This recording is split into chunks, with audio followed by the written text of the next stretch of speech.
is up, everybody? Rajay back in the house for a special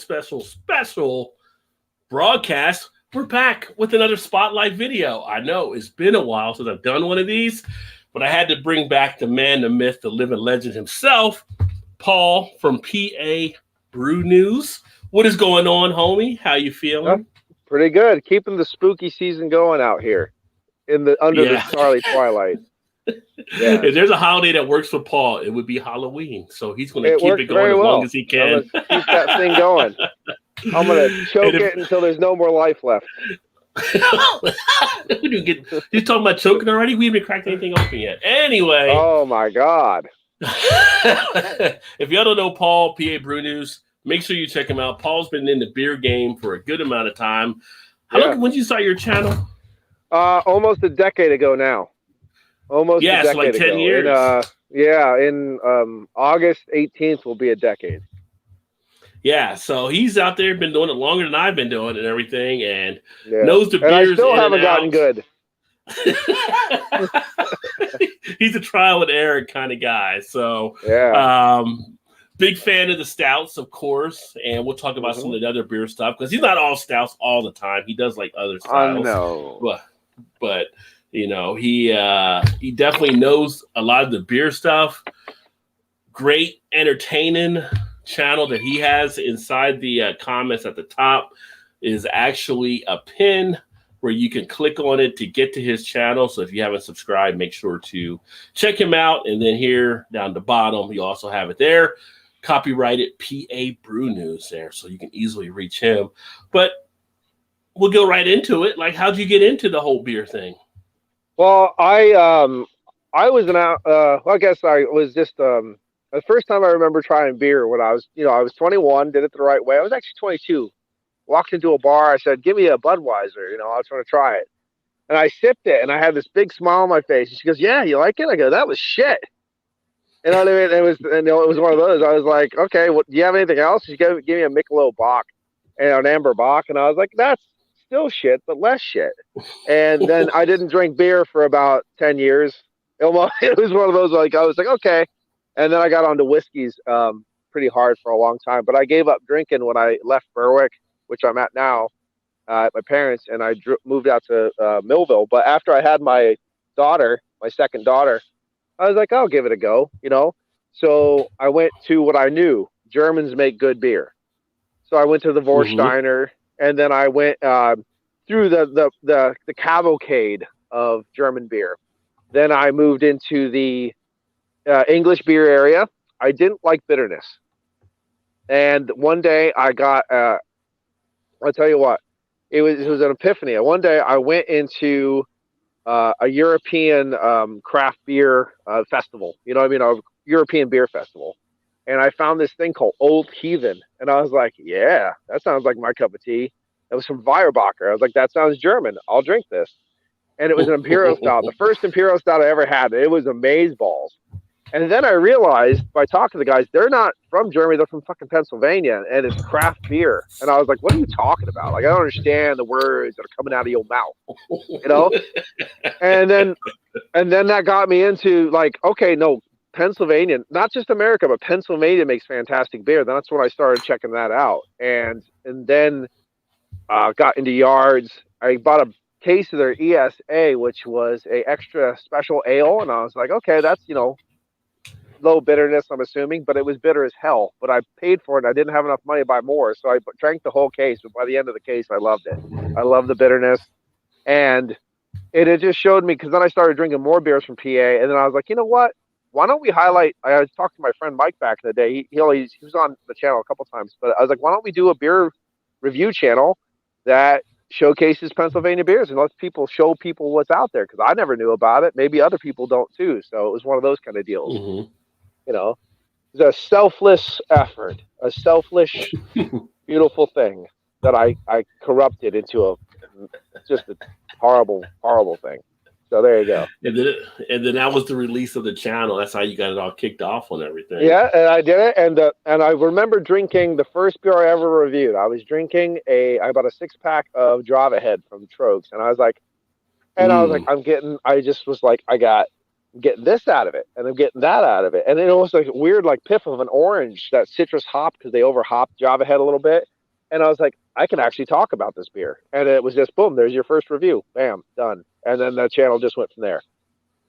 Yeah, yeah. And I only did Pennsylvania beers until I hit 100, and then I did some Founders beers, or not Founders, Fuller's Smith and Turner. But until 100, I only did PA beers. But those videos, the camera quality, obviously, no money. Cameras back a decade ago were not what they are today. You know what I mean? So, it's always fun to go back to the ones where you started out, and you're like, "What the hell were you doing there? I don't even know." You don't know what the it's so bad. It looks it's so just bad. You know what I mean? And it just you talk so much, you just ramble. You ramble. It looks like garbage. Have you ever heard of a flashlight? I mean, it's just dumb things. And now cameras.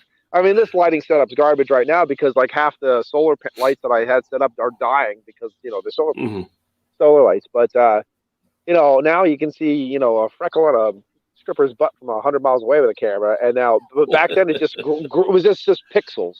It was light and pixels. Right. That's all you saw. But no, it's been fun. And it's been fun starting the channel. And I met the greatest people. You're not included, but of course you are. I can only try. Yeah, I know. We'll meet next. We'll meet up next year. I know we'll meet next time. Yeah. But but the community, because there is still one, even though it seems like everything exploded and branched out in a million directions. There still is a solid community, and I'm really glad to meet the people that I have met.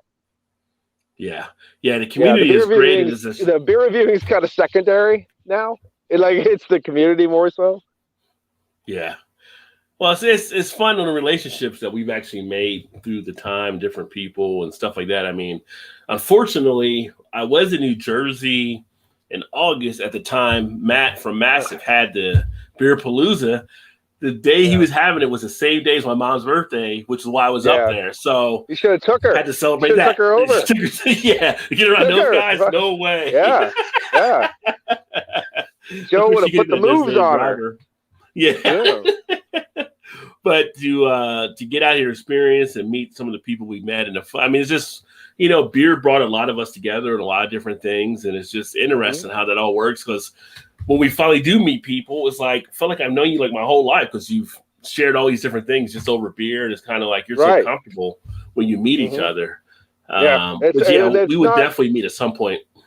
It is definitely not Sleepless in Seattle anymore. It is not just text and letters. It is a whole other platform. So it's weird. So you actually do. It's like hugging a bro for the first time, and you're like, oh, I've known you forever. It's like you said, because I went to England, and even Craig would tell me the awkwardness was there for about 15 seconds and then just completely disappeared. It was like, lifers after that. It was one of those kind of things. It just goes real quick. It's kind of like, when I initially met Todd, or I met Eric, or I met Joe, and I just met Jay from This Guy's Thoughts a while back, and it's just like it just goes so quickly. Like the awkwardness type thing, like you mentioned, it's just like you felt like you've been hanging out all other time, and like let's grab some beers and chat. Really bad. I met GJ, and DJ was an up and comer too, just like me. But I'm not really a social person. I live in the woods, and I don't like humans, and I want you all to go away and just leave me alone. But bring me beer. But when I met Johnny and DJ, I did a beer review talking with them was great, but doing a beer review with them, I was nervous. And I remember I was trying not to talk, or I was trying to talk, but I couldn't. But then when I did talk, I just blurted out shit, and I blurted out usually when they were talking. I go, I'm getting chocolate! I'm getting chocolate!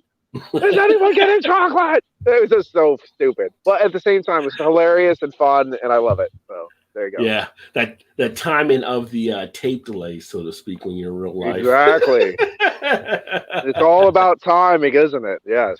The flow. Yes, it is. But while I'm here, I'm going to pull up here. So for those of you that haven't seen Paul's channel, here it is here as well. So a lot of good things here. Like I said, you got what I saw on here. A little over 2,000. Like 2,000 videos, I think you've done. I think it was 2,086 or something like that and everything. Working with numbers, you have numbers stick out with you all the time. But it's amazing that you're only at the 816 subs. Like I said, you're one of the more entertaining ones as well to watch for a lot of beer stuff. And it's just like, yeah. Well, and at the same time, it's a little bit of me too, because I am abrasive. I can be. I joke around. I'm inappropriate, and I play really abrasive music, and a lot of people don't like that. So I get it. But the other thing too is I have my paintings and I have my beer review channel, and not my beer review channel as well. But I have the Maniacs Meat, so it is a delineated profile, and some people don't like that as well. They want more singularity with that kind of stuff. Yeah. So, but my channel just grew 56 or something subscribers since a few months ago, and I think like Eric from B&D Beer Reviews has promoted my channel and stuff, helped out, and I got the 800 recently, and now I'm 817 already, so that's awesome. Yeah, no, it's great. It's definitely getting up there as well. Looking here, as I scroll through some of the videos, my computer wants to act up for some reason right now, but you also got. I'm giving you a virus as we speak. Yeah, right now I'm giving you some virus. Yeah, should have never left Paul inside. Yeah, I'm giving you computer herpes. There you go.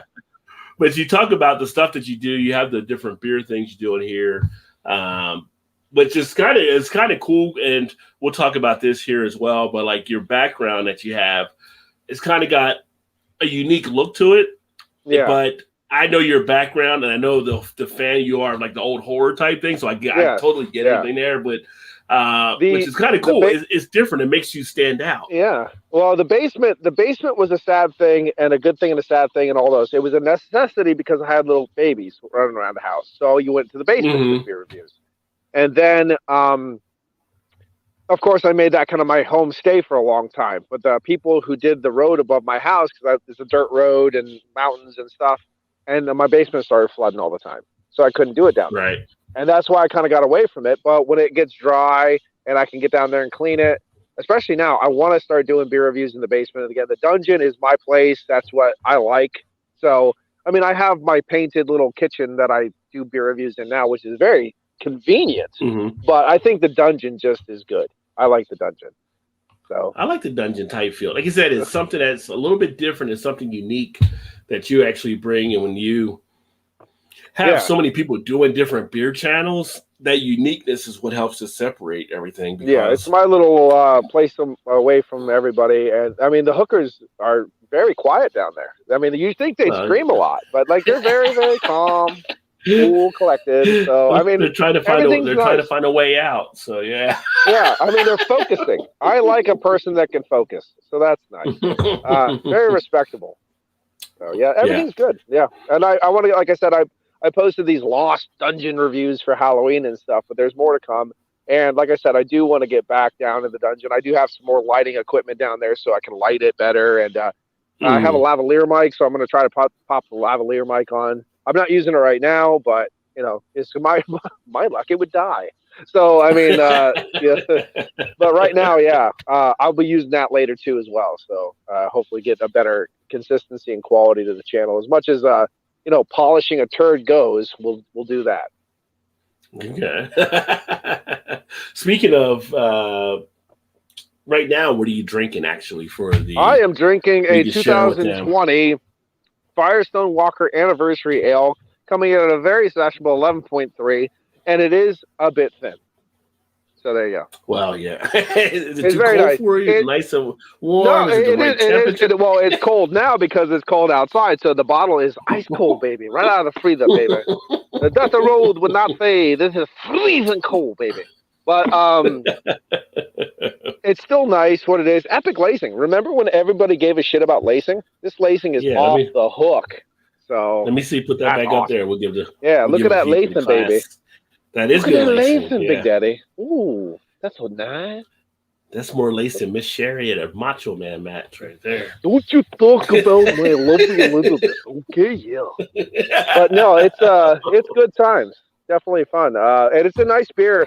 The only thing is you have to understand, and it's not like Nemesis. That was a really shitty barley wine that Founders just released. I like some Founder stuff, but that was garbage.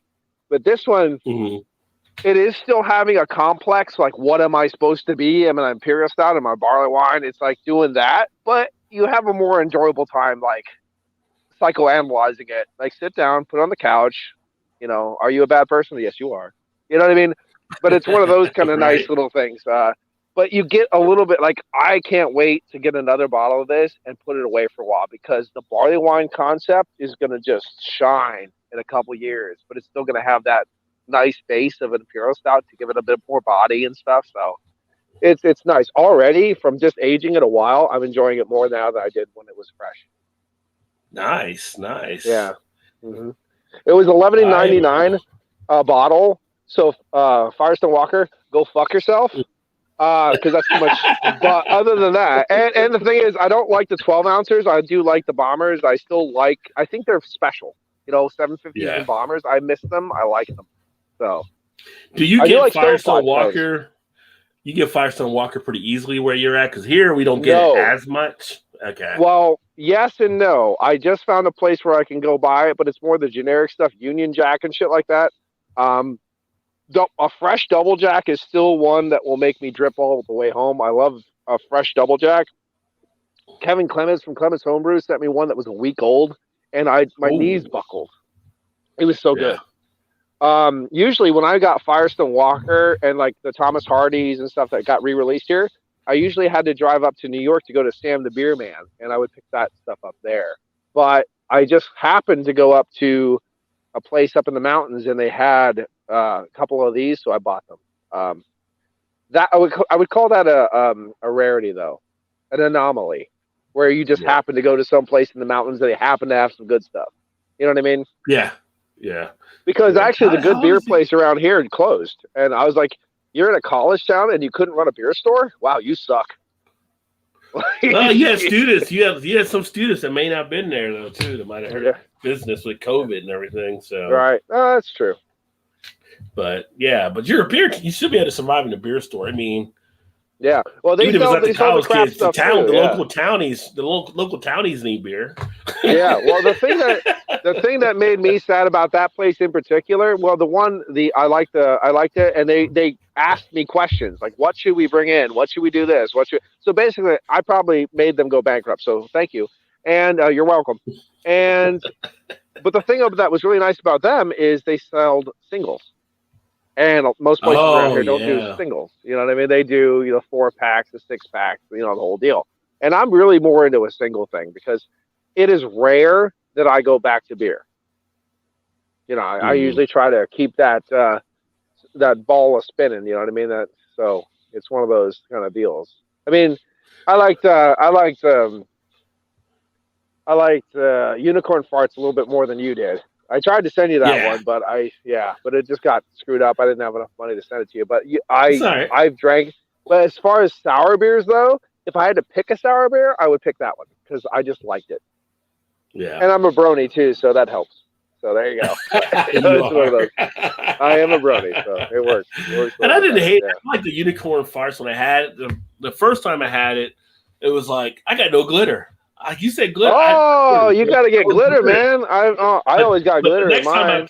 Next time I poured it, I got glitter, so I don't know what was going on with the first one. Oh, okay. Wow. We got only the good stuff only comes to PA. See, that's the thing, Remember, the good stuff goes up.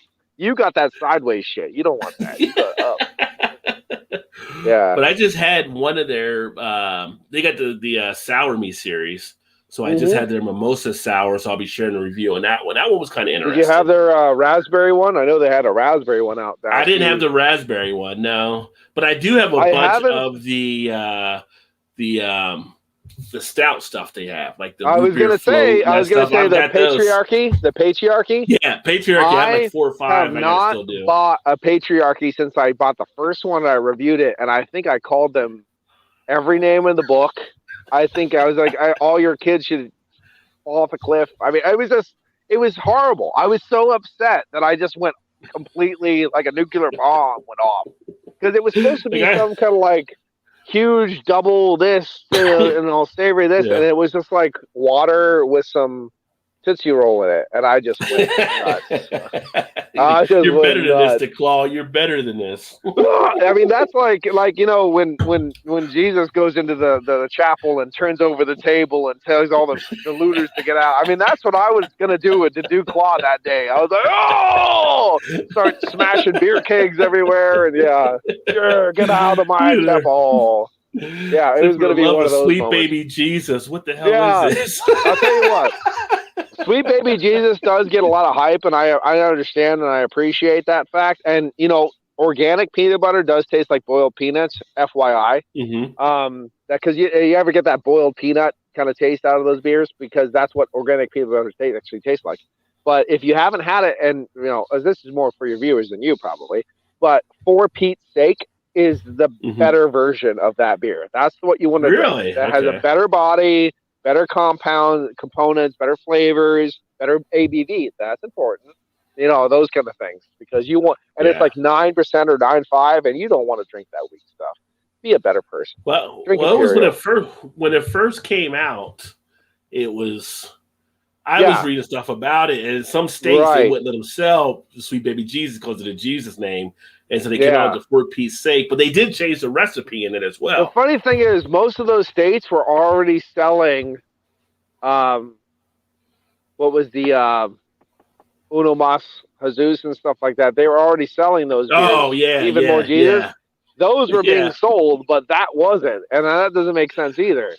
But I'll tell you what, I will take a Even More Jesus every day. Oh over Sweet Baby. Give me the evil twin. The thing is, I got spoiled too, because even though it was still kind of a bit thin and blah blah blah blah blah, in my area we have a place called Spring House, and they were selling Big Gruesome, which is a peanut butter imperial stout. So I was drinking that while everyone else was drinking their doodly doos. So it's one of those kind of deals. Well, one of my regular reviews, Rod X, is drinking a Nutcracker Winter Warmer from Boulevard. Awesome beer. I've not had that one. Usually the Boulevard beers I've had like that one that's like the Plaid, whatever, and I've had some of their bigger type beers, but I haven't seen that one yet. I've certainly had my nuts cracked a few times. But I'm sure they meant well. Around the fire. Yeah. And then Vanessa says, I knew I liked PA Brew for a reason. Yeah. Hi. You and PA can have some fun conversations for sure. Oh no. If we go drinking together, we're fucked. Like if Rod and I go actually out, we're fucked. Yeah. Yeah. We're gonna end up either hugging people or punching people. It's going to be fantastic. Yeah, my wife says, you drink too much. Like, well, you drink is like, everybody loves you when you drink, though. You're like the fun drinking guy, so. Yeah. In real life, I'm like you, kind of a little bit more. No, I don't want to be around you right now. No, I'm drinking. Hey, come on. But at the same time, I will try to have sex with your grandmother. So it's one of those kind of deals. Like, watch out. It's going to be weird. It's going to get weird, guys. So you'd have been the guy in the bed in Grandma's Boy. Yeah, well, like I told you too. I said, Rod, your Squid Game and my Squid Game are completely different. It's gonna get weird. There's gonna be tentacles, but it's gonna get weird. Yeah. And for those of you watching, just so you know, I'm actually drinking the Amagang Rye Barrel Vanilla Stout right now. How is that? So, is it actually peppery and spicy like it should be, or is it? It's actually better this time than the first one I had from it. Maybe because I let it sit a little bit longer, but nice flavor to it. Nice feel of the vanilla. You get a little bit of that spice from the rye. I'd like to say a rye whiskey fact. Rye whiskey fact. Apparently, if you get a straight rye whiskey from southwestern PA, it's a Monongahela. And I don't know if you knew that, but I like it because my family came from Monongahela and Monessen, and I like that. So it's because my grandmother was telling me that this one guy in she watched in a country western or whatever, and the guy ordered a Monongahela, and it was a straight rye whiskey from Southwest. And I was like, and I looked it up, and it is. And Wiggle, the company Wiggle, does do a Monongahela, a straight rye whiskey beer, or a straight rye whiskey rather. So I'm gonna go. When I go down to Pittsburgh again, I'm going to go buy a bottle or two. Well, I went to school. I don't know. I think you knew it. Well, WVU is where I went to school, and that was right there on the Monongahela River. So what did you just say? It was Monongahela? Monongahela. There's a Monongahela. No, but that's exactly where the Rye Rebellion happened with Washington and stuff like that. And they were burying bottles of rye whiskey in the ditches along the road to hide them from the tax man and all that shit. So that's fun. That's funny. And since we're talking about the Monongahela River, Monongahela? Fact about that. I don't know why I can't say it right. I can say it when I was at WVU, but it's been years since that river can actually flow two ways. Do you know what the other river is? Only two in the world, and that one actually can flow from both directions, or flows from both directions. Okay. Because I was going to say, I think the Nile and the Amazon are the only other rivers that flow both directions. The Nile's the only other one that can go both directions. So, again, we're all about the Western PA facts here, people. And by the way, I'm not as dumb as you thought I was, people. I'm dumber. There you go. Yeah, look at that.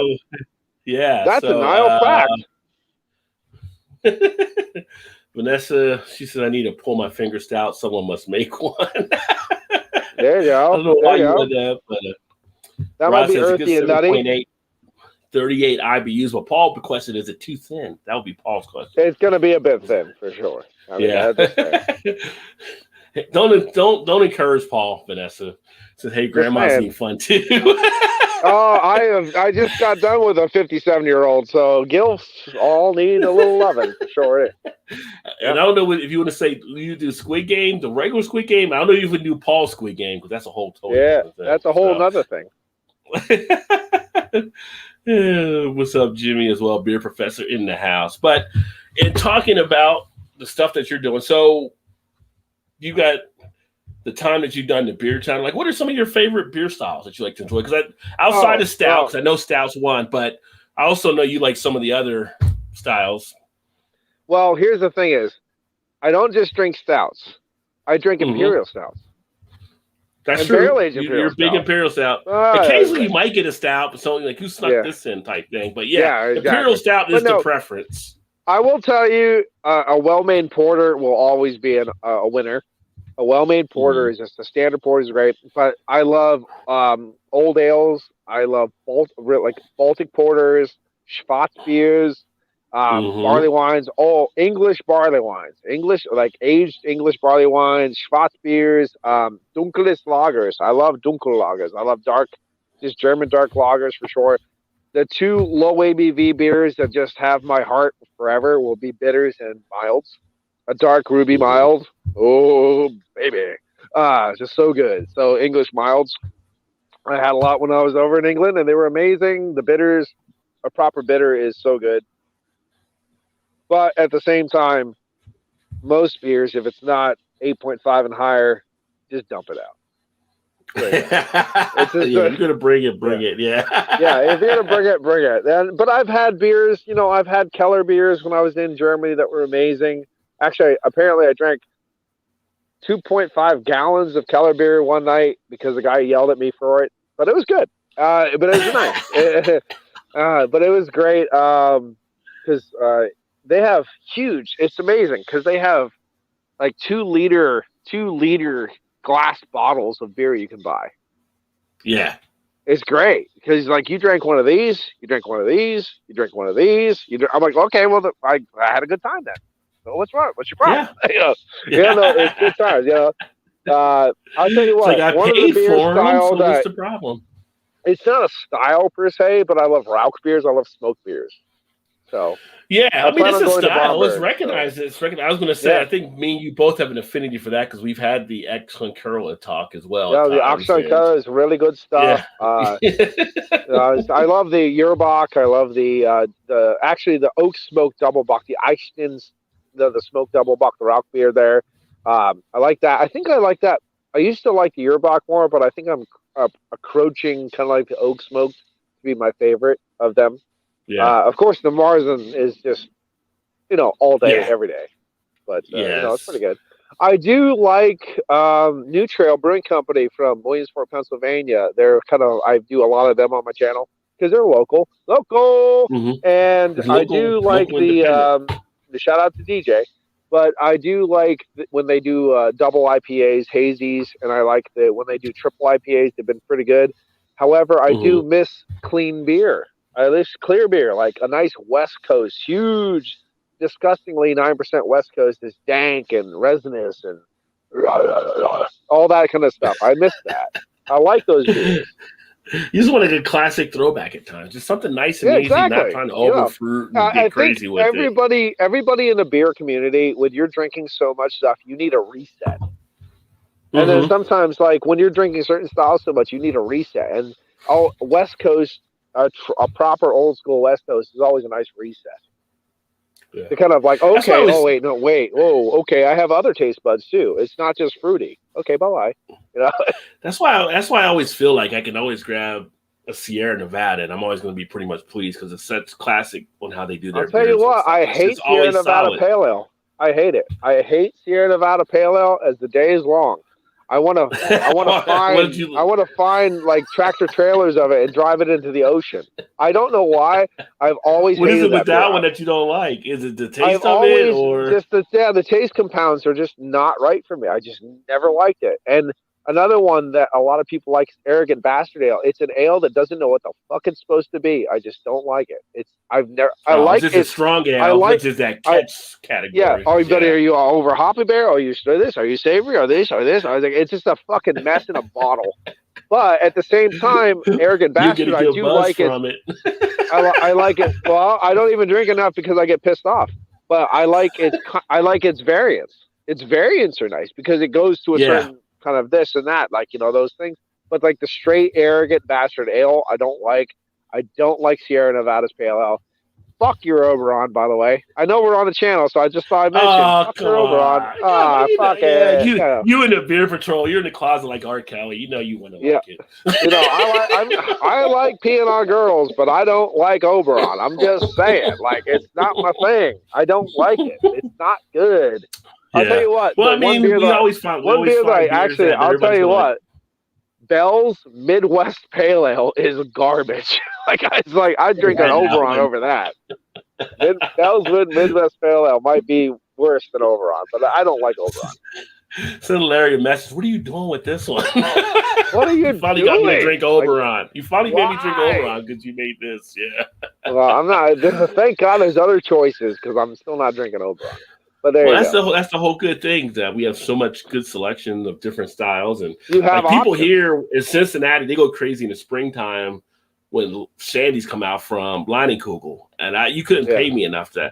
I mean, summer shandies the only beer I've had like drain poured at a bar, just because I Yeah. wanted the I don't. glass. It's like Yeah. yeah, But I but don't do people love that. them. Yeah. Yeah, Yeah. No. I mean, I remember when Lion Kugels were still independent and stuff, and I still didn't really like a lot of their stuff. I mean, yeah, but it's just, it is one of those. I just don't do shandies. You know what I mean? That's just not yeah, my thing. yeah. Now, when I was in Germany, they would do Gespritzens, they were called, and they were like a Pilsner with Sprite or 7 Up, and that was nice. That was okay. Yeah. And when I drank a lot of them was dark beers with Pepsi or cola, and they were called a Krefelder, and that was really good.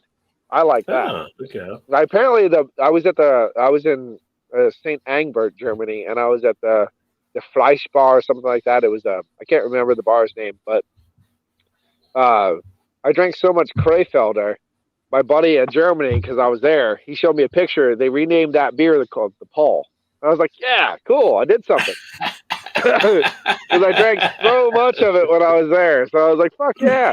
But that was a great bar, too, because it was like family run. Obviously, he knew the guys that were there. And we were allowed around the bar, into the kitchen. We were allowed to pick the music that was playing on the radio and shit. And they would bring out food. Hey, you need food. I'm like, okay, I will eat this food. Thank you. Like, I would drink more beer. So I drank all night. And I was married at the time, so I had my wife over there. Unfortunately. And we had a good time drinking. And my tab was Mm-hmm. $40 for the whole night. €40 for the Really? whole fucking night. Yeah, it was a nuts. We were getting free drinks. We were getting this. We were getting that. Oh my god.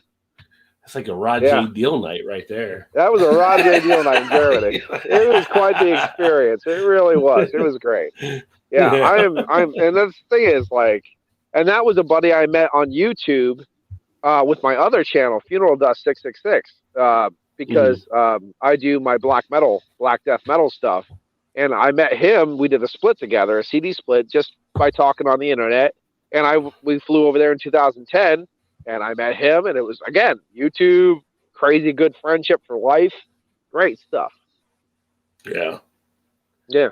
Well, is there beer styles that you just don't like? Saisons! I know there was you don't like Saisons? I thought you were going to say Wheatle or something. I thought you were going to say Wheatle I don't care. I don't care if your shitty peasants need to drink on the farm. Go fuck yourself. Fuck your Saisons. Fuck your provision ales. Fuck your lambics. Just fuck them. You don't like a lambic either, really? Cantillon can go fuck themselves. How about that? There you go. Yeah, all you do is make bad. All you do is make bad beer. You make spoiled beer and you charge people too much money for it.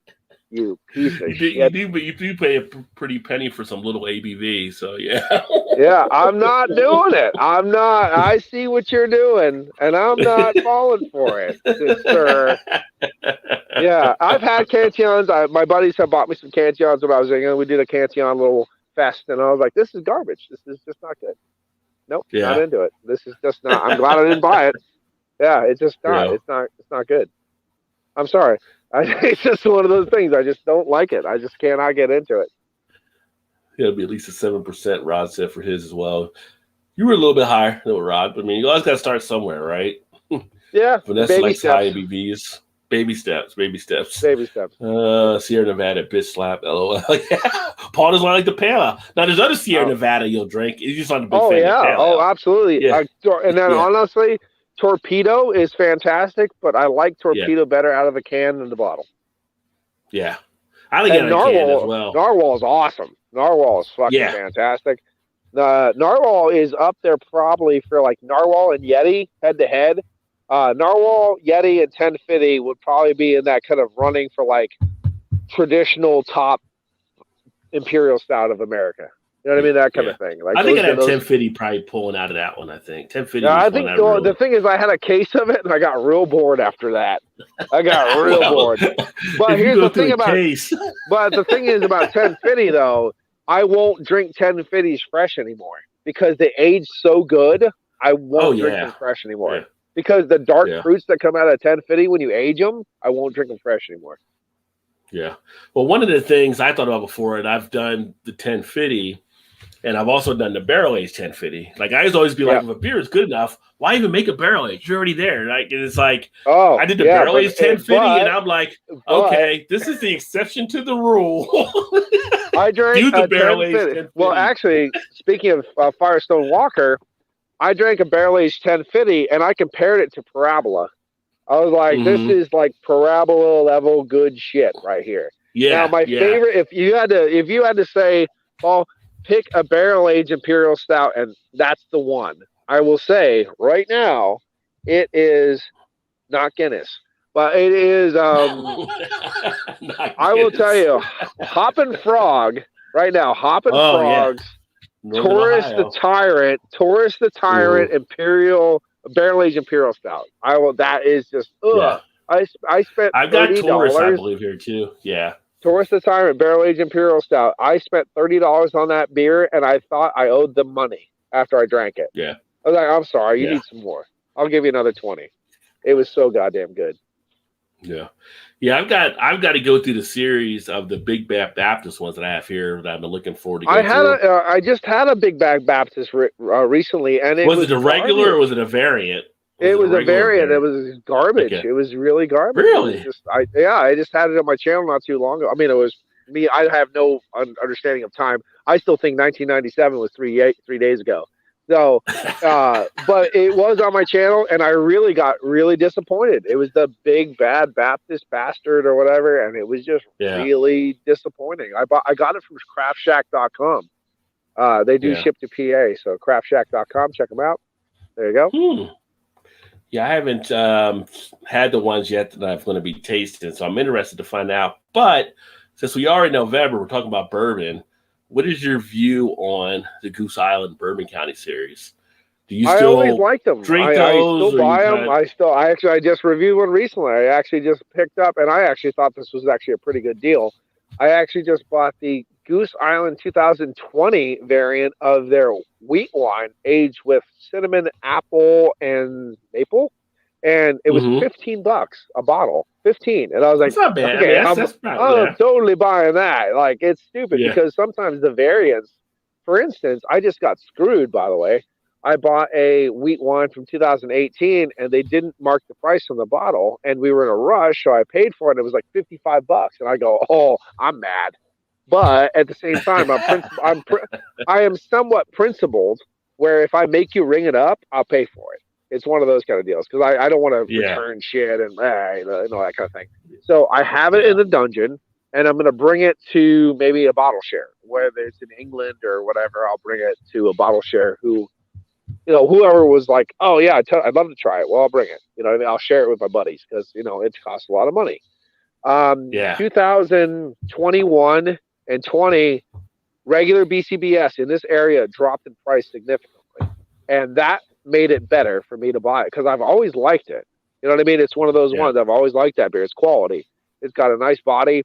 That Oloroso, not the Oloroso, the cafe version from I know what you're talking. I 2021. know what you're talking about. Yeah, That yeah. I've was got that one really too. good. Yeah, I gave that a 9.5. Like that, I was like, God damn, this is good. God yeah, damn, boy. Like that's pretty good.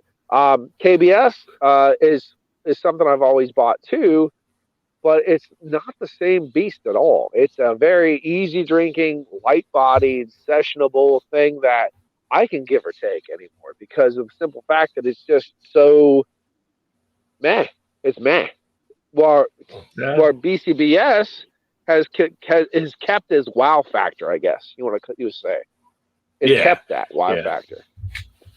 But they were left Yeah. alone by Amy and Bev to keep doing what they were doing with them. Exactly. Yeah, So do your thing. Here it is. This is what you're good at. And I haven't had just one of the bring us the barley wines in money. years. Give me the money.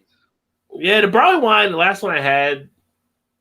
I'm trying to think. Maybe I know I had the one back in 2015. I didn't have one of the infected ones, so it was fine. But Yeah. I may have had one since then. I can't remember, but I've had like the different ones. I got variants down there right now. I got the Nob Creek one I need to do from 2 years ago. Joe gave me a Still. barley wine. I think it was the barley wine ages ago, and I reviewed it, and I really liked it. And I think it might be on the channel. And apparently, I was at the end of my drinking day that day, and I came down like 2 days later, and there was still like a full glass of it on the table in the dungeon, and I was like, I'm totally drinking this. Yeah, you're not going to pour that out. Oh, I'm not pouring that out. No, we're not. It's happy hour somewhere in the world. You just skim the little dust that's on the top of it off, and there you go. That preserves it. There you go. That's good time. Scoop that glass up and get the mouse out of there, throw it away. That would be a good name for a beer there as well. Although they'd have to probably still put the asterisks out there on part of it, but be a good name for a beer. Just that would get curiosity going if you saw a beer fucking mess in a bottle. That was the old beer. That was that beer fest, but crazy brew beer, strange brew. We had the mouse in the bottle. Oh yeah, that's what that was. Well, I was asking if you like Irish red ales. Irish red ales. I drank some Killian's back in the day. Obviously, you can't compare that to Irish red ales, but I did drink some of that back in the day. It wasn't horrible. I had a lot of Irish beers, just Irish, like an Irish. I actually had some red ales from Ireland, from O'Hara and stuff, and I like them. I mean, they're okay. Irish red ales as a standard are very sessionable, easy drinking, not the craziest thing in the world, but definitely something that, red ales and brown ales I can enjoy. They're just not something that wows the crap out of me, but they're all right. Yep. Have you had the Great Lakes Conway Irish Red? No, I have not. I've never had that one. Okay. It's actually decent. It comes out, I believe, February or so is when they release that. But I would say definitely maybe check that one. I thought it was pretty decent. They have the Imperial Red Ale, which is the Nosferatu, but that one, the Imperial Red Ale Nosferatu is very, very nice. It's a very nice beer. Yeah. Now they have it in cans now, and I haven't tried it in cans, so that would be interesting because they do have it in my area somewhere. I've seen the cans. Yeah, cans have become more popular for a lot of the breweries, and I think they become more cost-effective in certain ways too. No, absolutely. But the other thing is because they're cost-effective, you should have dropped the price a little bit. Just saying. Well, pass along the savings, right? Trickle down. It's all about trickle down economics. Trickle down effect, baby. Make them good, baby. I was waiting for Celebration IPA from Sierra Nevada, my favorite Sierra Nevada beer. Here's the thing. Yep. We already have it out. We have Christmas beers already out. It's Winter already there. Beers being out already. Like, oh, it's bullshit. Like every time I walk into a Halloween section and there's a Christmas section on the one side, I just want to kick every single thing. Like kick every shelf down and burn down the store. Now, but the thing is, November 1st, I walked in there to get that beautiful discounted Halloween candy, right? There was no Halloween candy in the whole store, and they already had their shelves decked with Christmas candy. I'm like, oh, what the hell is going on? Remember those beautiful turkeys? There's Thanksgiving coming up. Remember them? Come on. It was a beautiful time in American history. For 50 years, we got along. They helped us. Remember that? Come on. You bastards. Yeah. But it was funny. I've seen Sierra Nevada's out. I've seen Great Lakes Christmas ale. Remember Breckenridge. Remember Ruthless Rye by Sierra Nevada? That was good. Yes, I like that one. That was a great beer. You don't see that one anymore, but I had a case of it back in the day. It was awesome. Yeah. Yeah. What do you think? What do you think of Stone nowadays? Are you still drinking Stone? Is fine. Beers? I mean, I've always called him Greg Koch instead of Greg Koch because, like, fuck him. You know what I mean? Like, I've always just had that fuck him attitude. Like, oh, he's still it's like. No, they're microbrewed. Well, they have like a hotel and a fucking amusement park and this 16 things. So at some point, what point in time are they macro now? Like, I don't understand that whole argument. It all goes by the standards of what they have. I mean, they moved them to keep Sam Adams as a craft, so Stone is under Sam Adams. So they're still there. I've never considered them craft either. You know what I mean? So England's still considered a craft brewery. So I know, but the thing is, though, like, Yuengling has 2 facilities. Look the fuck out. Mm-hmm. Like, you know what I mean? Like, 2 of them. You know what I mean? That kind of thing. Yeah. It's just, like, another one like Lagunitas has 2 brewing facilities. They're not craft anymore, but, other half has 3. Whatever. I don't care. But it's just. But the funny thing, they're not craft anymore because they're owned by Heineken Europe. And good. Yeah. So is that now they have a better better turnover. Now they have better distribution. Now they have better money coming in, so they can pay their employees more, so they can have better benefits. Oh, that's so bad. You're not craft bastards. Now. Yeah, you don't know about the struggle anymore. We got to kick you out. Exactly. My biggest thing, if you're not wearing ripped jeans and sleeping in your car, I don't want to fucking talk to you. But at the same time, it's one of those things where I go, just make good beer, man. Make good beer and make it so I can afford it. Yeah. Make good beer and make it so I can afford it. The day that I buy some Lagunitas IPA and it tastes like shit, it will be the last I ever buy. It'll be the last time I ever buy Lagunitas. It's just the one. Let's hope that day never comes. But yeah, exactly. With Stone Stone for here, it's availability, and if you can get stuff fresh and things like that, it makes a big difference. Yeah. But I always like their stuff. I have no problem with Stone. Especially a little Steve, because Steve is up late with us over in the UK, so it's always nice when the UK boys are in.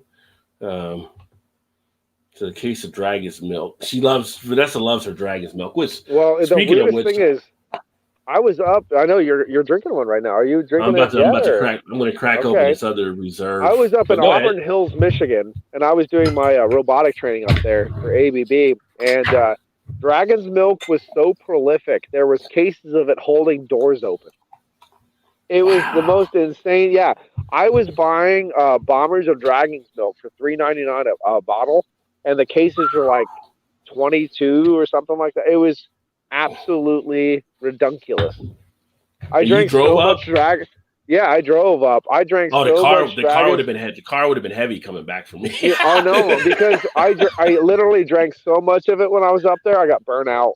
I was like, I don't want to even see this ever again. Like it was, and of course, Dragon's Milk to me has always been thin.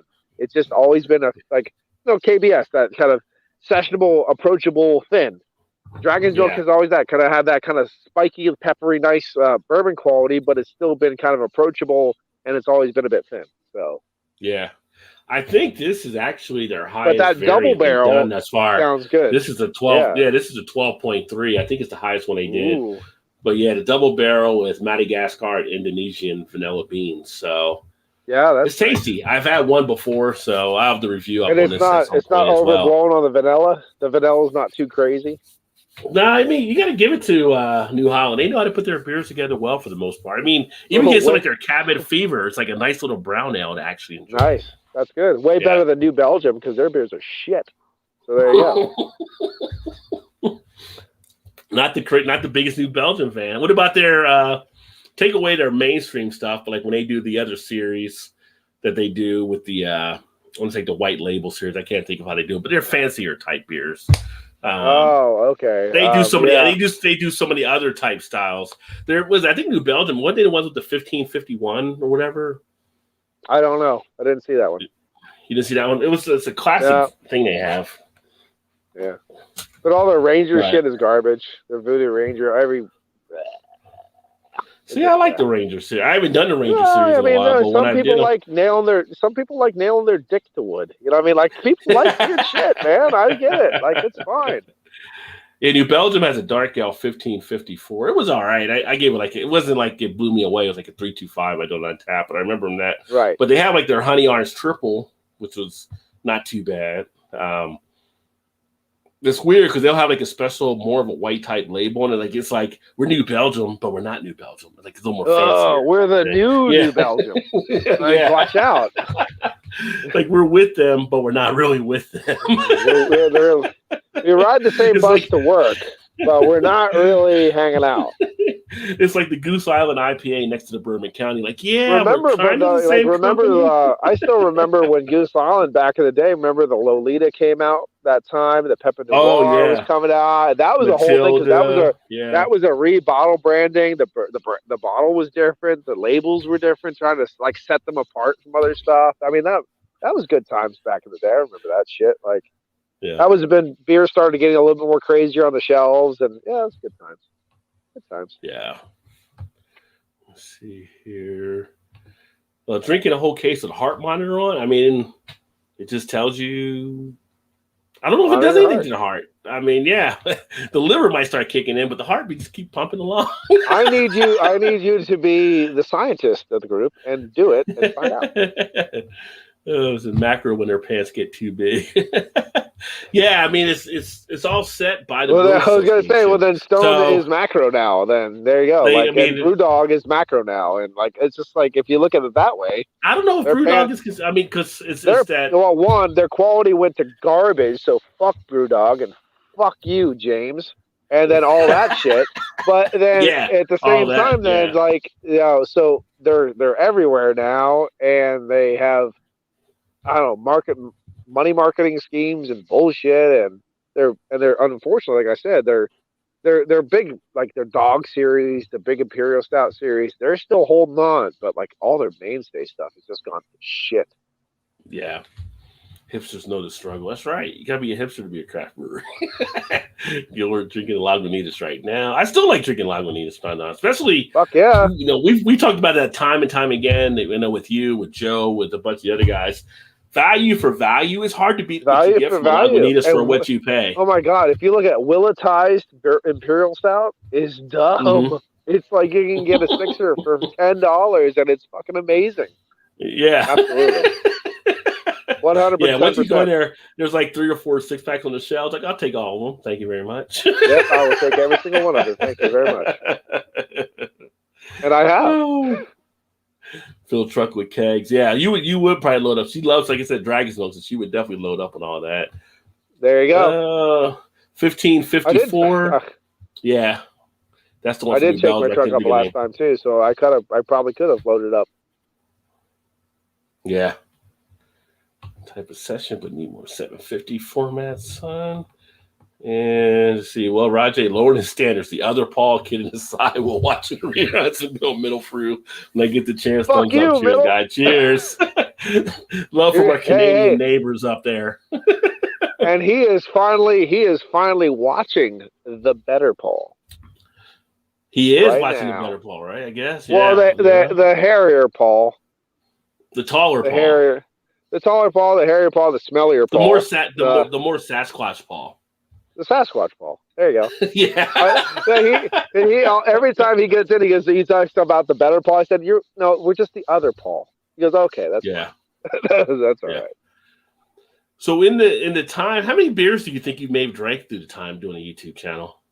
Well, right now, I know you got 2,000 views, but 2,000 videos. But do you think you? No, yeah. Right now, I've only untapped, and I don't untap very frequently, and I've untapped, I think, over 1,500 beers. I'm thinking I'm pushing around 3,000 if I really had to just do a guesstimate. And that's not a lot compared to some people, but I guess it's not a challenge. Yeah. It's not a race. I've just drank a lot of beer. Yeah. We use YouTube to make our alcoholism look like fun hobbies. And that's what we do. Yeah. I think that was one of what's the dude that does the late night? Not Jimmy. Jimmy Fallon. He had a thing there. Jimmy Savile. And he's like, yeah, thanks for making craft beer drinking craft beer seem like a hobby, not being alcoholic or something he wrote on there. But something like that. Yeah. But but it's funny because we did a video, and I think you had took a part of it as well. Like years ago, it was the thing that Niche had done, like the 5 things we were all sending around, and everybody thought like all of us as beer guys drank like all the time, and most of us were like 1 or 2 times, 3 times a week, maybe if that, maybe like Friday or Saturday, but like most of the time we don't drink as much as people think we actually do. But I know guys who do a case of Keystone a night. You know what I mean? Like, and I was like, I drink 5 beers a week, maybe. Yeah. It's that kind of thing. Like, and the thing is, well, I'm a single dad too. I'm still living the life, working a job. I can't be enjoying craft beer all the time. Not the Corona commercial with Snoop Dogg or anything, Like, exactly. Yeah. And through the pandemic, I've basically been working the whole time, basically too. So it's one of those kind of deals. Yeah. Would I like to sit at my house and get paid for it and drink cases of beer? Yes. Did I? No. It's that kind of thing. But I do homebrew too, so. Yeah, how is that going with the homebrewing, by the way? I have a sweet wine, a dry wine, and a hard cider, and a mead going right now. The sweet wine came out good. The hard cider's nice. The dry wine is kind of weird. It's like drinking cranberry juice without the sweetness. You just kind of get that tartness, but it's got the ABV going for it. And the mead is still going right now. So, and I'm going to start doing beer here next month. Yeah, I did a mead that was really a good mead a while back, but I haven't done anything since. I need to do some more meads and stuff. As far as to enjoy them, I rarely have time to brew anymore. I brewed that for a bit and was kind of like started doing more stuff with the videos here and doing stuff with work, like you're saying. We're always going different directions. Yeah, it's always going. But it's cool when you make your own beer or your wine or something because it's like I made this. Like, and people are like you get to share it and people enjoy it. The thing about wine too is it's actually cheaper to make than beer. Because it's easier too. If you go to like a surplus outlet, you might have some kind of surplus, whatever. They get a truckload of nice juice nice organic juice, pasteurized already, and they sell it for $1 a bottle for some fucking reason. So you buy a bunch of bottles, put it in the thing, add yeast to it, put a cap on it, you're done. Yeah, that's it. You know what I mean? Where beer and stuff, then you got to pasteurize it. You got to do this. You got to add ingredients. You got to blah blah blah blah blah blah. It's a little bit more of a mainstay that you have to, go through a lot of rigmarole. Yeah. Like beer too. You got to like you're doing a mash. You got to watch your temperatures. Those kind of things. Yeah, you got to temperature. You got to keep an eye on it and stuff. Yeah. Yeah. Paul's been tall. It's good to see my next one looking down. Well, Vanessa's 6'3", so. And then Sue wears stilettos to make her 6'9". Well, we can wear the same clothes. That's all right. Yeah, right. Share. We can have sex standing up. Everybody trying to invest in a few light bulbs. Middle fruit with the last shot before he takes off. It's ambiance. It's ambiance. It's ambiancing. Don't you know? Atmosphere. Ambiance. Yeah, Beyonce's here. I am literally I'm in a fucking field. What do you want me to do? Yeah. You do a stream from a field pretty soon. I I enjoy liquor. I don't know if you see me drink. Like, I'll drink whiskey once in a while Oh on the show yeah, here. But Paul drinks liquor as well. So yeah. Now yeah, again, I try not to, but yes, I have. Yep, yeah, absolutely. yeah. I mean, here in Kentucky, I'm trying to get more into bourbon on my end, just because I am in the bourbon state, and I You do are like in the some bourbon bourbons. state. But The I funniest also thing like, is, we went. We just recently went down to Kentucky, and the bourbons, they were the hard places where you had to pay and get in line and to tour the hmm place. Well, fuck it, there was craft breweries everywhere. Fuck that, we went drinking. Like yeah. it was like, Well, I'm just gonna hit the craft breweries instead. I feel like that bourbon tour is so commercialized now that Yes, of they're course it is. marketing Of like course it is. crazy. So yeah, but I Here's the got a thing for you, distillery Rod. like 10 minutes from me. Here's the thing for you. Actually, you do. Yeah, right on the other side of the thing. There's a distillery. I can't remember what it's called, but it's right there, by It next was to you. like Boone Uh, County. Yeah, you yeah, drove Boone by it County's right actually. there. Yeah, Yeah, you I drove did. by. Yeah. Yeah. I will tell you what. If you go down to Lexington, there is a hmm compound in Lexington, like outside of Lexington. It's a giant industrial compound that they changed to us. Like just it's eateries and breweries and distilleries. That's all it is. It's huge. You just go in there and you walk around all day long and drink and eat. That's where Ethereal Brewing Company is from, and that's where I bought that Ethereal. glass. Yeah. Yeah, it's stupid. You should definitely check it out if you Yeah. haven't been there already. Yeah. We got a few things like that as well. We're actually building a brewery about a mile from my house. I don't know how good that's going to be. Put it Yep, that close to me, like I can pretty much, if I had to, stagger home and be okay. Like, absolutely. but yeah, so they're going to be building a brewery here. But this area, you got to love it with so many different things. Like I said, you got a chance to come through. You actually went to the place I didn't even been to, the The Root beer Cellar. cellar, the root cellar. And Yeah, that's just one of many of the places that we have here. So yeah, the root cellar is really interesting because they have a lot of great beer, but the people don't know about the beer that they're in there. So you kind of like they had discussions with me about why I was buying this and what it's like and this and this. So it was really funny. But yeah, that's where I got all that Puyala stuff from Estonia for very low price. It was like $5.99, $6.99 a bottle for a yeah, 17% imperial stout, those kind of things. And Puyala, I don't know if you've ever had it yet, makes amazing beer. yeah. Well, you That's see, why I that's want how to I get go. I these actually want to go deals. to the Eastern Bloc now because I want to go to Poland and Estonia and stuff and tour that shit. That might be one of the reasons why I get so many good deals around here. They don't really know what they have, and I'm like, oh, how much is this? Are you kidding me? And I'm Yeah, like, scoop it all out. it's okay. It's only a tiny bottle. We just gave it $1. It's fine. Yeah. Pull y'all in the dollar bin. Well, it's tiny. I can't spell it, so it must be garbage. hmm I Yeah, can't they had pronounce this shit. they had our Kroger here in the liquor store. They had Pappies. Okay. Somehow they screwed up, and they were labeling up $40 a bottle. Well, because they One of my spelled friends. it poppies. It was poppies. Well, no, it was the true Pap. One of my friends, he went there after working out, and said he was in there, and he was like, went to the register because you're shocked. You're like, wait, this can't be right. And they're like, Right. yep, $40. He called his buddy up, like, hey, I got like Pappies in here, like $40 Yeah. a bottle. What do you think I should do? He's like, how many bottles are there? He's like 6. He's like, buy them all. Buy them all. Okay, you got Van Winkle. Buy it all. Buy it all, baby. But you'll get like stuff like that because people around here don't know all stuff they got all the time. And it's just like, It happens. Well, I go up to a place up in the mountains where they have cases of beer sitting there covered in dust. And I go in there and I rack it all up and I put it in big carts and I go, okay, what do you give me? He goes, oh, man, well, is $60 okay? And I went, yes, it is. So here you go. And I walk out with $300 worth of beer. It's a gamble because you don't know how it's going to be. And like the Oktoberfest just tastes like malt. The hops are dead.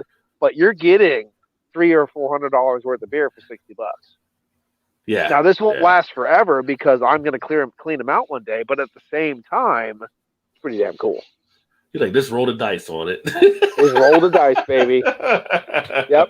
As long as it's not corked, because it's gonna stay upright, and those corks are gonna dry. And I got fucked by that way once. But other than that, everything's been pretty good. Yeah, Vanessa's not as much a fan of dry wine, she said, I guess. But she does want to brew a mead. With Vanessa, she does a lot of different things. She's on Instagram. She's always doing stuff. Vanessa and Kitty, if you ever check her out, she's got all kinds of stuff. Yep. Justin says Halloween was creative for Paul. It was. That's right. It was. It was. That's my deal, baby. So speaking about Halloween and your affection for the horror genre, Yeah. How did you get all into that? And you could talk about like the podcasts Oh, that you do as well. well, my dad and mom got me into horror movies a long time ago. My mom showed me Night of the Living Dead when I was a baby. My dad showed me Halloween. Those kind of things that we watched it together. That's why I will never watch the Rob Zombie filth, and I hope he dies off a cliff with his fucking wife. Fuck you. So there you go. But that's how I got started like this. I mean, I was one of those ones that never slept at night, and my mom worked third shift, so she would get home and she would get home late at night, and then she would turn the TV on, and I'd be watching like the Hammer horror shit that was on, and I would just lay there on the floor with her, watch movies, and it just my sister and I just both started watching horror movies for a long time, and that was the old. That was the day of the VHSs. When you go to the VHS store. And I remember my mom, we went to the one, and she came home one day. She was like, I rendered you all the Faces of Death. There you go. I thought you'd enjoy them. So I was like, 8, 9. And we were just sitting there watching all the Faces of Death movies, eating our chicken and popcorn and pizza. And they're just having a great time. You know what I mean? And it was just fun. It was a good time. I still remember seeing the very first time I saw the Evil Dead movie label with the hand coming out of the grave, grabbing trying to pull the girl down, and we watched that. We watched Evil Dead. Of course, we just fell in love with it as soon as we watched it. Texas Chainsaw Massacre for the first time. 3 on a Meat Hook was a great one. Body Shop, another one. It was just so great. And growing up and watching those every Friday night, you did. You went over there. If you had enough money, you bought a Nintendo game and the movie. You know what I mean? Mm-hmm. And you're gonna watch that fucking the movie, whether it's shit or not, and you're gonna play that goddamn Nintendo game, whether it's shit or not, because that's all you got. You know what I mean? Like, and that from was the local Blockbuster. fuck yeah. And the other one when I was doing it was Powerhouse Video, and that's where they had the Nintendo Pro-Am or whatever magazines you could buy too back in the day, Nintendo Pro and all that stuff, or Nintendo Power or whatever it's called, and it was great. And then, of course, I just have a love for horror movies and stuff. I was just hanging out with a guy at work. He's like, I'd love to do a podcast and blah, blah, blah. We'd always talk about horror movies. He goes, well, I was like, why don't we just do one? Like, I like talking about horror movies anyway. He's like, oh, fuck that. But before I did that with him, Lee Russell started doing They Must Be Destroyed on Sight. And, of course, They Must Be Destroyed on Sight is a line taken by Dr. Rausch from Dawn of the Dead. 1978, shot in Monroeville, Pennsylvania, the mall that my parents went to when they were kids because my dad was from fucking Pittsburgh area. You know what I mean? And I was like, that just is crazy. And they talked about Ravenous. One of my favorite movies from the 90s was Ravenous. And I said, I'd like to get involved with this if you want, because like I could talk. I don't even have to rewatch this shit. I can just talk about it. Like you say, one horror movie, I could talk about it for 3 hours. And he let me come on and do the same thing. And then we ended up making Maniacs Meet podcast. I mean, simple as that. Because sometimes they delineated from the horror movie idea. They started talking about like, social political films or this film or art films and all of that. I don't give a fuck about that shit. Give me some bitch. Let's just stab her up and hang her from a tree and then laugh about it. Like, that's what I want to see. Like, come on now. I want to see guys in rubber costumes going, like, that's what I want to watch, And that's why we started doing the Maniacs Meet too, so I could like kind of while we weren't doing They Must Be Destroyed on Sight, I could do Maniacs Meet podcast. You know what I mean? It was one of those because I have, even with the musical stuff, ever since I was young, I've had artistic ADD. Like, okay, I'm doing music now. Okay, I'm writing some screenplays. Okay, I'm doing poetry. Okay, I'm painting like this.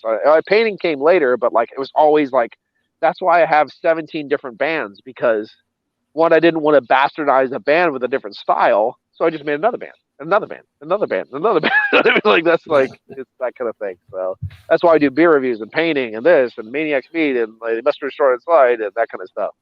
And I'm still trying to make horror movies and stuff with my buddy at home when I have time off and all that stuff. So and I wrote a novel here too, so I'm going to try that. It's a small novel, but I'm going to try to get that published here too, called The House in the Hollow. So I'm doing artwork for the novel, and I'm going to get that published. And I'm writing some other short stories too. So I'm kind of always just going. Man of many talents. Yeah, you got a lot of stuff happening there and everything. I think they call it, I'm a jackass of all trades. There you go. But the podcast, do you just do it on the YouTube channel, or are you doing the podcast? Yeah, we just do it on the YouTube channel. I don't understand the internet, so we just do what we can do on the YouTubes. So there you go. So everything's on the YouTube. So for those of you that like the horror type stuff, what night do you usually do that? Like, we used to have set times, but because everyone has different schedules now, got different jobs, it's kind of like we pop it up when we pop it up. Yeah. Yeah.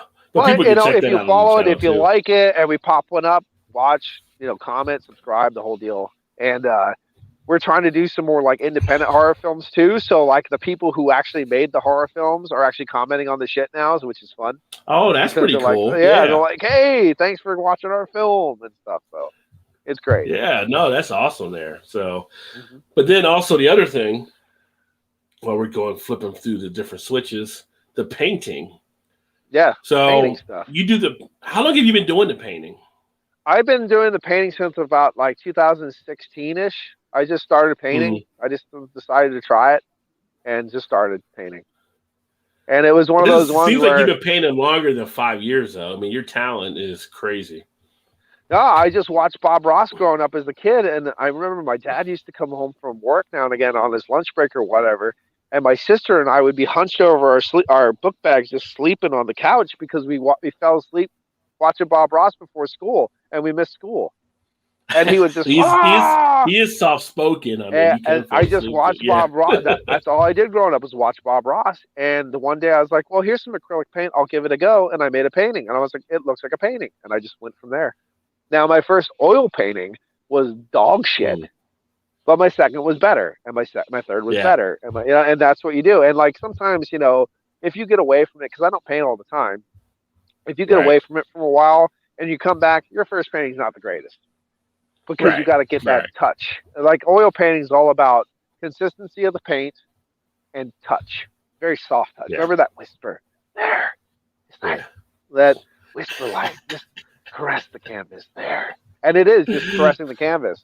Sometimes when I'm doing my paintings, depending on what I'm doing, my touch is so light, the knife will just fall out of my hand and just land on the floor.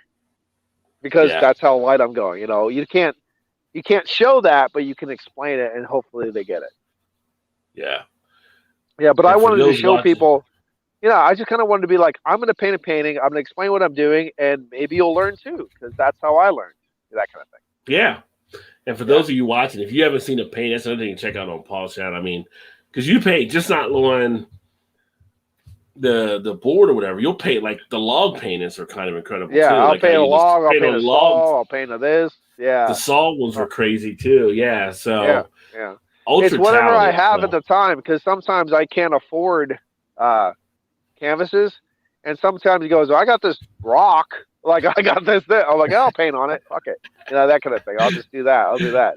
So just don't paint on the kids. Yeah, no, I haven't done that yet. Let me see your back. Let me see your back for a second. I got an idea in my head. Yeah, I'll do a little billboard.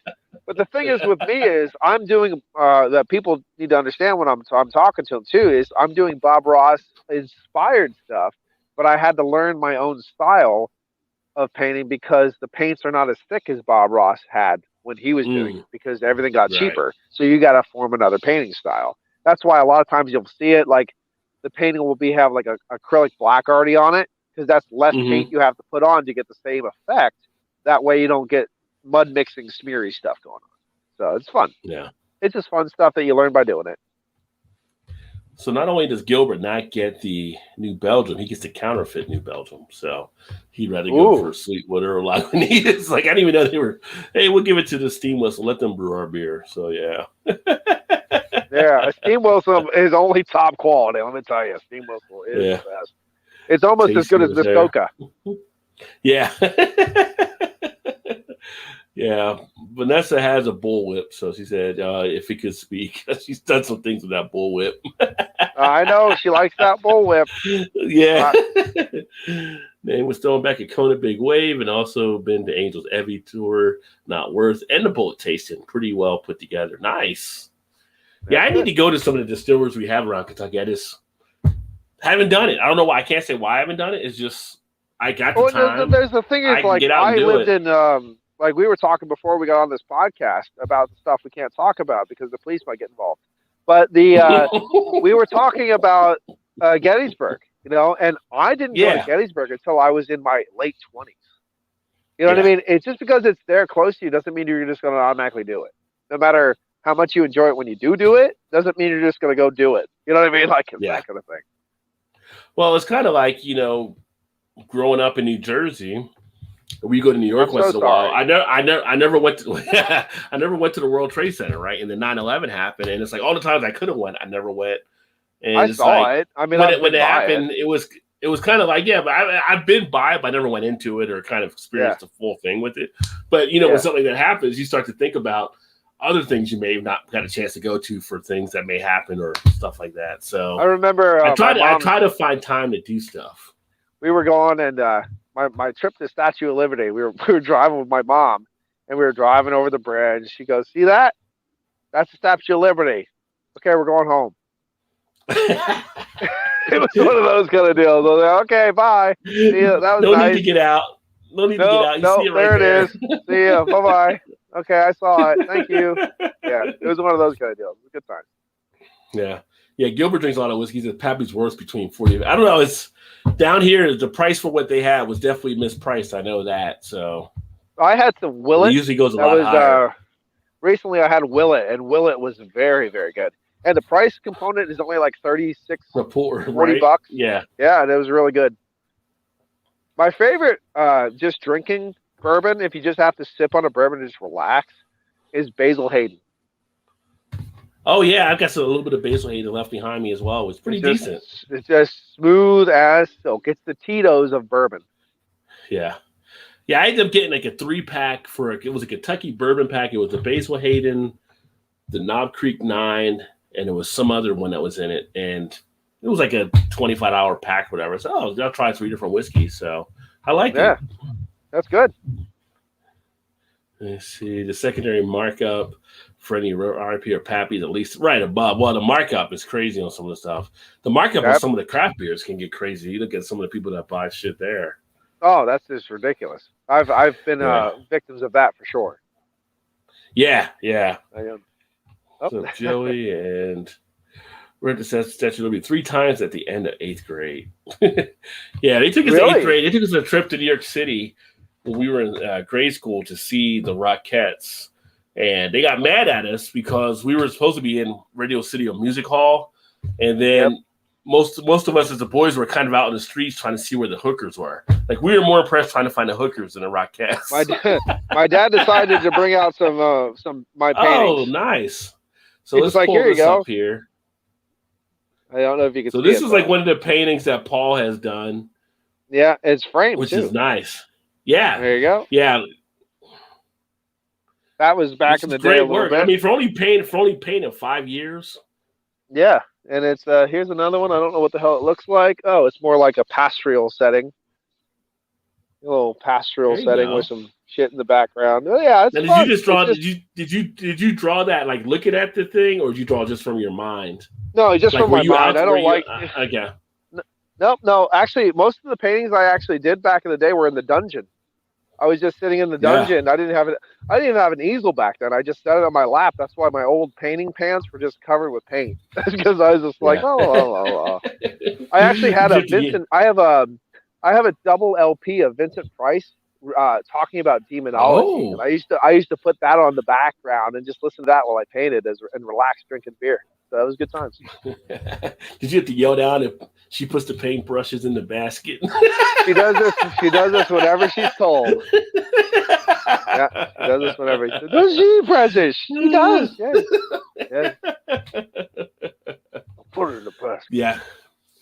But no, it's definitely been awesome having you on here to kind of talk about everything. And again, if y'all haven't checked out PA Brew News, check out his channel. Great stuff that he's doing, you know, not just the beer, but the horror, the painting, the fun stuff, whatever may come to mind. You never know. Paul may just throw all kinds of stuff out there. Yeah, I mean, you just do it now and again, you know, so it's fun. Any of your favorite, before I sign off here and we sign off and leave these good people, any favorite beer breweries that are your favorite, like some of your favorite breweries that are out there? Oh, of course. I know we talked about beer styles, but what about the breweries? Budweiser. Fuck you. No, but honestly, for me, it's always been New Trail Brewing Company, Firestone Walkers. I mean, there's a lot that don't need talked about. You know what I mean? Because Right. they have the reputation. Like what are some Firestone. of the ones? What are some of the ones people may not know that you really enjoy? Oh, let me just say, like, just beer. Hardy Woods would be one that's just Okay. very, very good. Never had a bad beer from Hardy Woods. They actually make my favorite West Coast IPA, the Great Return. To me, is still, it just blew me away. Um, Evolution Brewing Company from uh, Delaware, right? I believe they're from Delaware Delaware. or Okay. right, Maryland, right, Delaware, Maryland, right in that area. I've always liked Evolution Brewing Company. I'll tell you what, Black Xanthus from Humboldt Brewing Company, Fort George Brewing Company from over there in the Humboldt area. Because I was over in the West Coast a couple times, and they've always made great stuff. The Shoots, for example, make fantastic Mm-hmm. beer. Um, Silver City Brewing Company from Bremerton and Silver City, Washington, make absolutely fantastic beer. Jackie O's from your neck of the woods is a fantastic Actors. brewing company. Yeah, actors. Yes, Yeah. yeah. Those kind of things. If you go up to Sandusky area, you go to the Small City Tap House right there. Small City Tap House up near the Sandusky area has an amazing. They just do. Sometimes they do whole nights where it's weekends or whatever, where it's just bourbon barrel aged beers on tap. It's Right. ridiculous. You know what I mean? Um, Yeah. just things like that.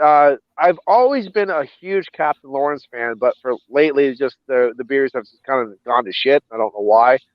But at the same time, like Full Pint from Pennsylvania, now they have a Pittsburgh tap house. It's always been great. Roy Mm-hmm. Pitts. You got to represent the PA brews, you know what I mean? Those kind of things. So there's Yeah. always just been so many things, and you can see it on the channel too, because I have a PA brews section, just PA beers. So do if you do go on the channel, if you're curious about PA beers, swing down the PA beer playlist. I do try to put them on there whenever I review them. New Trail to me has been kind of like my love-hate relationship. I don't like their regular IPAs so much or their dark beers so much, but their double IPAs and triple IPAs just have me coming back for more. No how many times she breaks my heart. You know, those kind of things. So yeah, yeah. So there's a lot of good stuff going on. A Yeah. lot of good stuff going No, on in PA. some good stuff. Again, so many good beers out there. But thanks for sharing that with us, and thanks for coming on and No talking problem. Been a about the different pleasure. things you're doing. And awesome, known this guy for many years here. So great to Ooh. finally have you on to have us actually go through stuff. Y'all make sure to check out his channel, show him some love. He's got a lot of great stuff happening. Again, how he's at over 1,000 people already, I have no idea. He should be big time. He's he's doing longer than me. He's doing longer than me. So to me, he's an OG. He's an OG out OG, here. So, baby. yeah. Yep. Thanks for Well, you everybody know tuning me. in. Yeah. We're going to go ahead and sign off. Catch you guys next time, tomorrow night. Toss one back Thursday. Me and Todd will be back in the house. Y'all have a great one, and thanks for hanging out for a bit. Cheers, everybody. Cheers.